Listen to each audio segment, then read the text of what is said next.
Hello everyone, welcome back to my channel. I'm here to do more missing women, shooting men cases. But first we doing a woman on death row, which her name is Tanya Jaime Nelson. This how she looks. Y'all should already know who this woman is, cause like she got a vendetta against me. Okay, y'all should look. So basically, when I was a Mexican singer, she killed me. Okay, she was my she worked with me when I was a Mexican singer. She killed me at Selena, okay? And then 2007, she killed me at Latoya, okay? Got my head off. Now, this particular incident is when 2016, the court made me and Michael get a divorce. So she started messing with him, but not like that though. He said he never had sex with her though, but she was like sending shots to me, like oh, I got your man or whatever. And then like she was passing around Kia panties, and the panties found me, okay. And I looked at him, I'm like, what the fuck? Like I ain't know who panties he was, cause I was kids, so I turned them in, you know, like that must be evidence or something. And turn to find out it was kids. And then that's when, the bad stuff happened to me or whatever. And that's when all the shit went down, okay? So that's basically her, okay? She on death row. It's also her.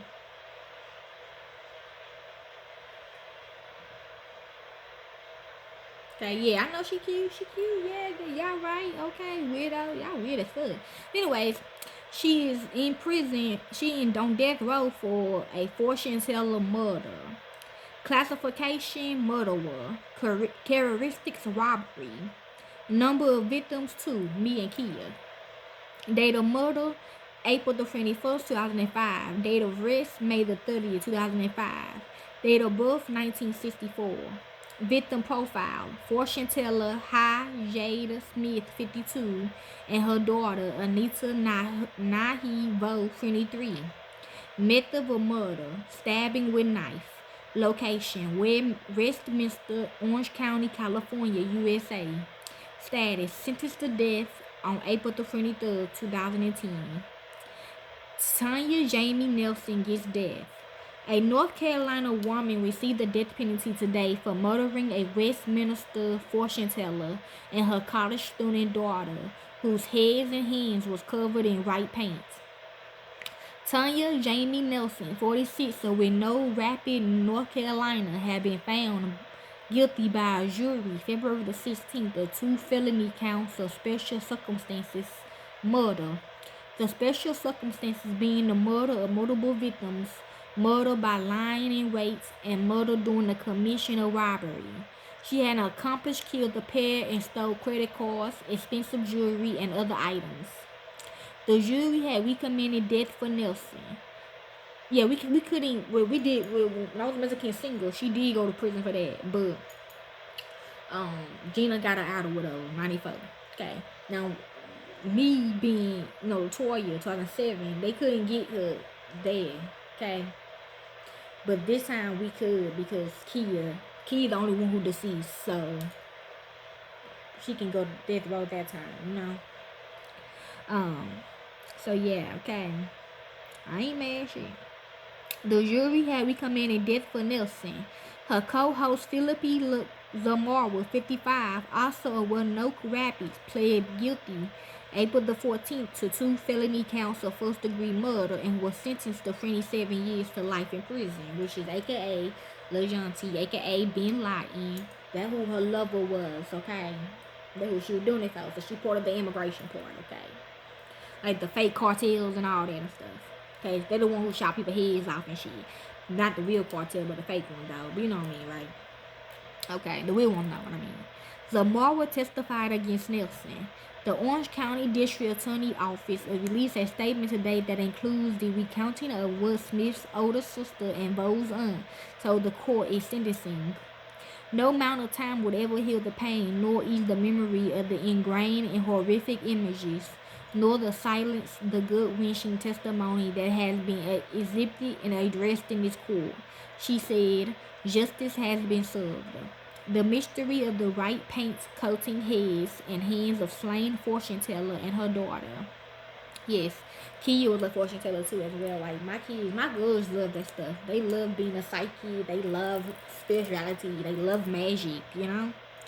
While the heads and hands of a Vietnamese fortune teller and her daughter was covered in white paint when they were found slain in their Westminster home 2005, confounded observers. Hi J. Smith, 52, and her daughter Anita Naibo, a 23-year-old college student, were found dead in Miss Smith's Little Sagan home on April the 22nd, 2005. They died of hideous multiple stab wounds to their faces and necks. Both also had cuts on their hands, suggesting that they had attempted to resist their attacks. What most baffled officers was why nearly a gallon of white paint had been poured over their heads and hands. Yeah, that's why she looked that damn cute. Cause after they put the key in the machine, that's why. Okay. I haven't come across anybody else who had a case in which the victim's heads and hands was covered in paint, Police Detective Tim View said at the time. I have calls from colleagues in other departments too.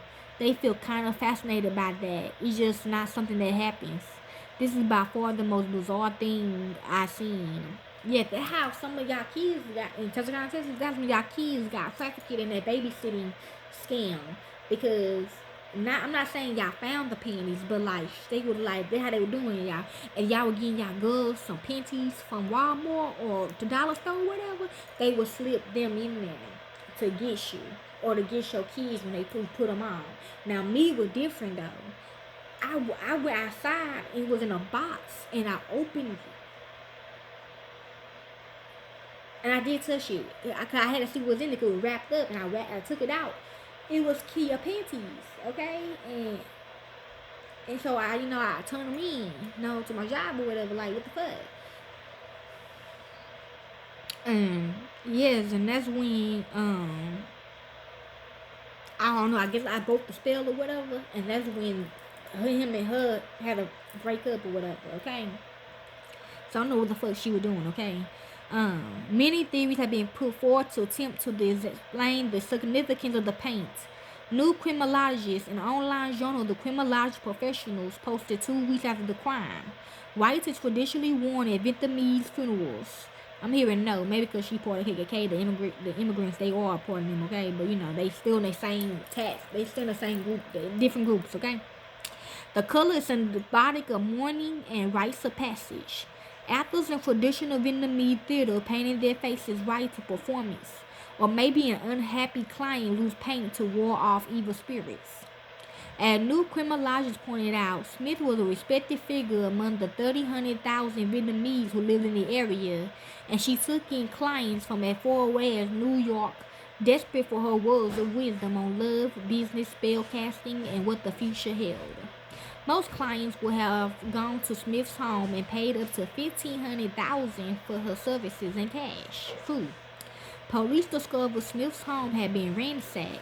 Drawers had been turned out, furniture had been tipped over, and papers were scattered throughout the location, according to new criminologists. However, hidden stockpiles of money and jewelry was undiscovered and untouched.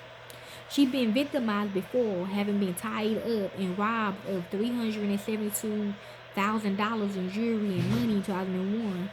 She apparently changed the locks and placed iron bars over the windows of her home. But police investigating the murder scene saw no signs of forced entry. The bars was in place and all the doors were locked. That would indicate the killers knew the victims, allowing them inside.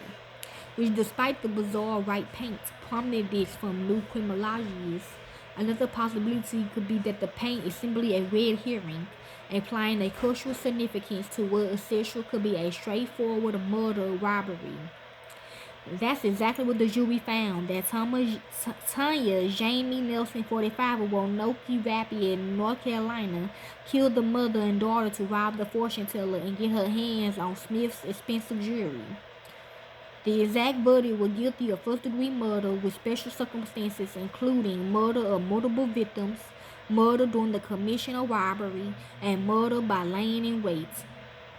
Update. Tuesday, a jury in Santa Ana will commend the death penalty for a North Carolina woman the panel had earlier found guilty of the murders. Update. Nelson's former sentencing is scheduled for March the 26th. Her co-defendant, Philippi Samara, that's the same day? Oh, it's 22nd, my bad. Okay. Same thing. Ooh, same thing. Pleaded guilty April the 14th, 2009 to 2 felony counts of first-degree murder. According to the case presented by the DA, Nelson knew the victim because Nelson and Zamara's wife had been clients. On April the 21st, 2005, Nelson went to Smith's home with Zamara under the pretense of visiting and having Nelson fortune told. Nelson formulated a plan to murder Smith and Vo in order to rob the victim. Losing knives from the kitchen, Nelson stabbed and murdered Vo as Zamara stabbed and murdered Smith. They left Smith face down on the kitchen floor. Smith bled to death after being stabbed in the head, face, neck, shoulders, and hands. They left Vo on the floor of the laundry room with her head jutting out into the hallway that led to the kitchen. Vo bled to death due to multiple stab wounds to her head, face, and neck. After murdering the victims, the pair attempted to wash bloody kitchen knives and wrapping them in plastic bags.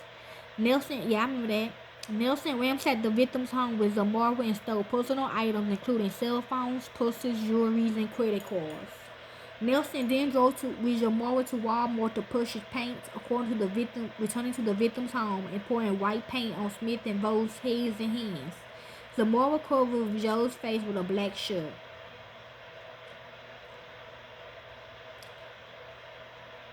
Ain't got enough minutes. Perhaps a bigger mystery than the right paint or whether the fortune teller saw this coming. No, I ain't lying. I did not see it coming. Okay, I don't see when it comes to me. Okay, but I know it's coming, but I don't see it. I ain't see that part. Okay. Woman convicted in fortune teller's murders. Prosecutor contending that North Carolina woman targeted the victim and her daughter because her fortune did not come true. A North Carolina woman sat murderless in court Tuesday as she was convicted of murdering a Westminster fortune teller and her daughter in April 2005 after she received a fortune